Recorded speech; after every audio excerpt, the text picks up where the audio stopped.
안녕하세요. 시골 목사입니다. 오늘은 사사기 17장을 살펴보시겠습니다.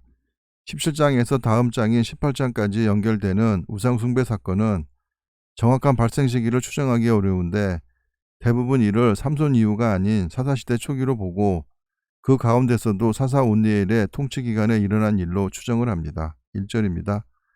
에브라임 산지에 미가라 이름하는 사람이 있더니 에브라임 산지는 실로 및 베델이 있는 지역을 가리킵니다. 2절입니다.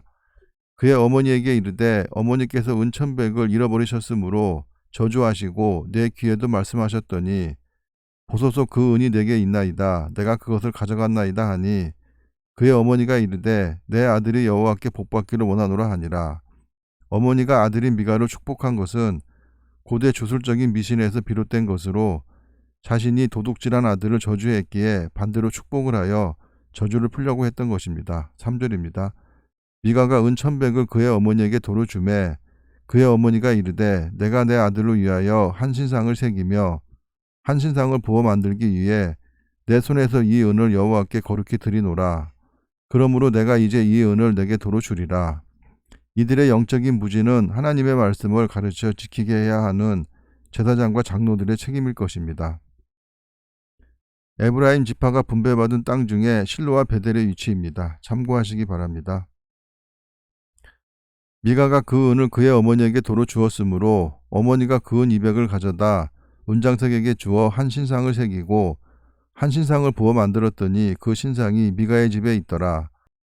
나무로 깎아 만든 것과 금속으로 주조한 신상 각 한 개씩을 집에 두었다는 것입니다. 5절입니다. 그 사람 미가에게 신당이 있으므로 그가 에봇과 드라빔을 만들고 한 아들을 세워 그의 제사장으로 삼았더라.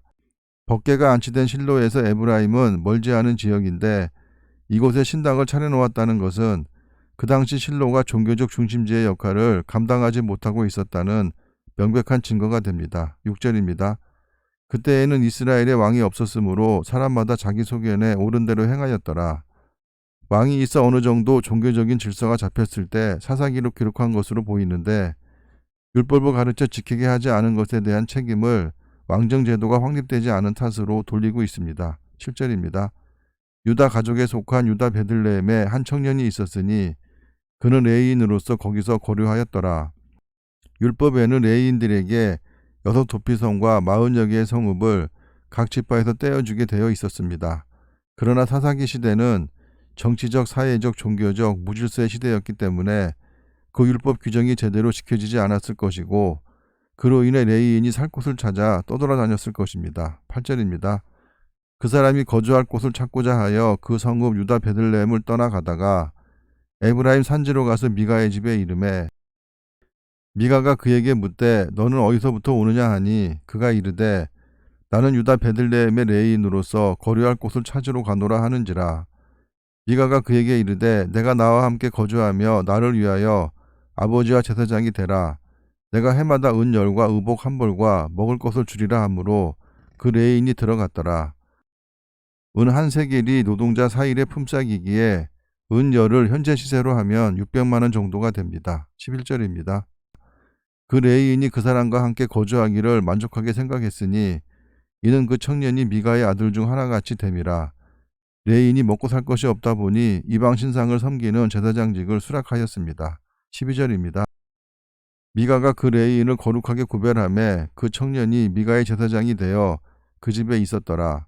이에 미가가 이르되 레위인이 내 제사장이 되었으니 이제 여호와께서 내게 복 주실 줄을 아노라 하니라. 아론의 자손들만이 제사장이 될 수 있다는 규례가 있는데도 미가는 레위인이면 모두 제사장이 될 수 있다고 생각한 것 같기에 하나님을 가나안의 우상과 동일선상에서 미신적 대상으로 섬겼던 것 같습니다. 레위인이 먹고 살 것이 없어서 이방 신상을 섬기는 제사장이 된 사실을 보면 참으로 안타깝기만 합니다. 요즘 목회자 중에서도 그의 삶이 피폐하여 그 직분을 내려놓고 생업에 전념하는 사람들이 늘어가고 있다는 소식을 접하곤 하는데 그런 소식을 들을 때마다 마음이 아프기만 합니다. 이제는 우리나라 목회자들도 바울처럼 생업을 갖고 자신이 먹고 사는 문제를 해결해야 할 것으로 보입니다. 먹고 사는 문제가 해결되지 않는 한 성경의 가르침대로 성도들을 이끌지도 못할 뿐 아니라 자기 자신도 성화되지 못하여 세속적인 삶을 살아갈 수밖에 없을 것이기에 그러합니다. 감사합니다.